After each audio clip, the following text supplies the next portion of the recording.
Shalom saudara, selamat pagi. Berjumpa kembali dalam Renungan Harian edisi Sabtu 10 Januari 2026. Salam kepadamu dari segala orang kudus, kasih karunia dari Allah Bapa, Allah Anak, dan Roh Kudus memenuhi saudara. Siapkan hati untuk mendengarkan suara kebenaran Tuhan melalui 1 Samuel pasal 7 ayat 13 sampai ayat 17. Sebelum membaca, marilah kita berdoa. Tuhan Allah yang hidup dan berkuasa, pada pagi hari ini kami datang menghadap hadirat-Mu dengan hati yang bersyukur. Terima kasih atas kasih setia-Mu Tuhan, yang senantiasa baru setiap pagi dan penyertaan-Mu nyata dalam kehidupan kami. Saat ini kami hendak merenungkan firman-Mu dari 1 Samuel 7 ayat 13 sampai 17. Bukalah hati dan pikiran kami ya Roh Kudus, agar firman-Mu meneguhkan iman kami, membentuk karakter kami, dan menuntun langkah hidup kami untuk selalu setia berjalan dalam kehendak-Mu. Di dalam nama Tuhan Yesus Kristus kami berdoa. Amin. 1 Samuel pasal 7 ayat 13 sampai ayat 17. Demikianlah orang Filistin ditundukkan dan tidak lagi memasuki wilayah Israel.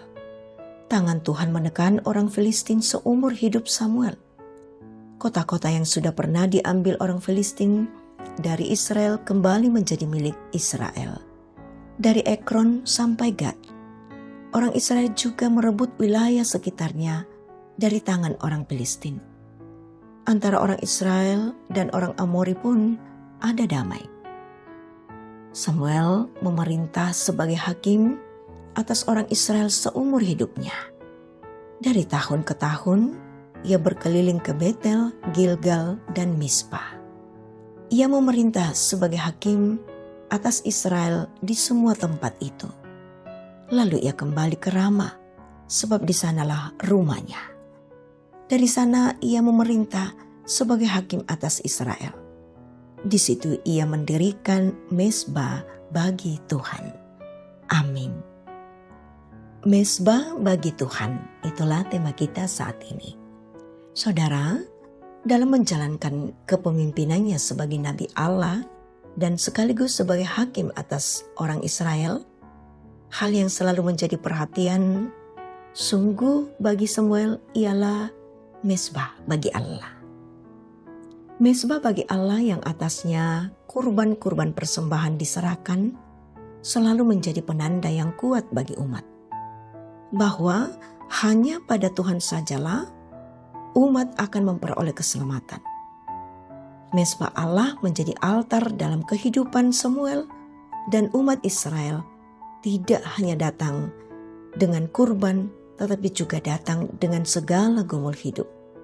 Entah itu keberdosaan pun ancaman dari bangsa-bangsa. Mezbah yang adalah altar penyembahan menjadi simbol betapa relasi dengan Allah haruslah terpelihara baik, dan kurban yang dipersembahkan di atasnya menjadi pengingat betapa umat mesti merendahkan diri dan hati di hadapannya. Samuel mendirikan mezbah bagi Allah dan mempersembahkan kurban atasnya bukan hanya saat seruan pergumulan dikumandangkan kepada Allah, tetapi juga saat umat hidup dengan damai di tengah bangsa-bangsa. Sebagai pemimpin, Samuel memberi teladan bagi umat tentang arti penting mendirikan mezbah bagi Allah dalam situasi apapun yang dihadapi, termasuk di tempat dia berdiam. Saudara yang diberkati Tuhan, kesetiaan Samuel menjadikan mezbah bagi Allah sebagai sesuatu yang penting dalam hidupnya, menjadi pengingat bagi kita tentang arti penting menjaga relasi yang tak tergantikan dengan Allah yang kita sembah dalam hidup.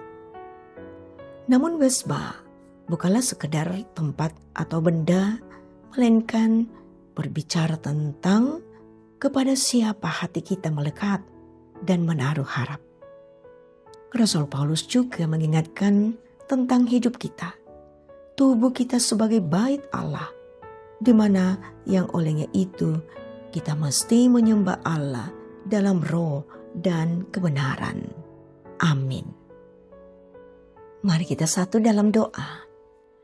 Bapa yang penuh kasih, kami bersyukur atas firman-Mu yang mengajarkan kami untuk membangun mezbah bagi-Mu dalam setiap aspek kehidupan. Sebagaimana Engkau menyertai Samuel dan memberikan damai di tanah Israel, kami percaya Engkau juga menyertai umat-Mu saat ini. Kami berdoa bagi setiap keluarga dan pribadi, agar mezbah doa kembali ditegakkan.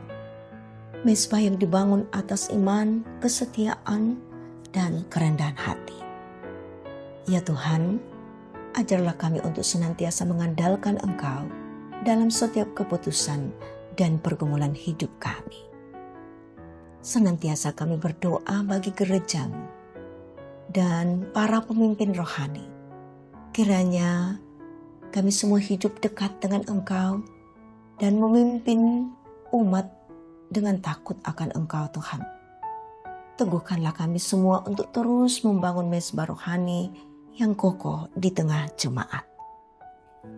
Berdoa bagi bangsa dan masyarakat kami agar damai sejahtera dari Tuhan nyata dan setiap orang belajar hidup benar di hadapan-Mu. Terimalah doa syafaat kami ya Tuhan. Jadikanlah hidup kami mezbah yang memuliakan nama-Mu. Di dalam nama Tuhan Yesus Kristus kami berdoa. Amin. Terimalah berkat Tuhan. Tuhan memberkati engkau dan melindungi engkau. Tuhan menyinari engkau dengan wajah-Nya dan memberi engkau kasih karunia. Tuhan menghadapkan wajah-Nya kepadamu dan memberi engkau damai sejahtera. Amin. Demikian kebersamaan kita dalam renungan pagi. Pergilah ke tengah kehidupan dan imani Tuhan bersama kita.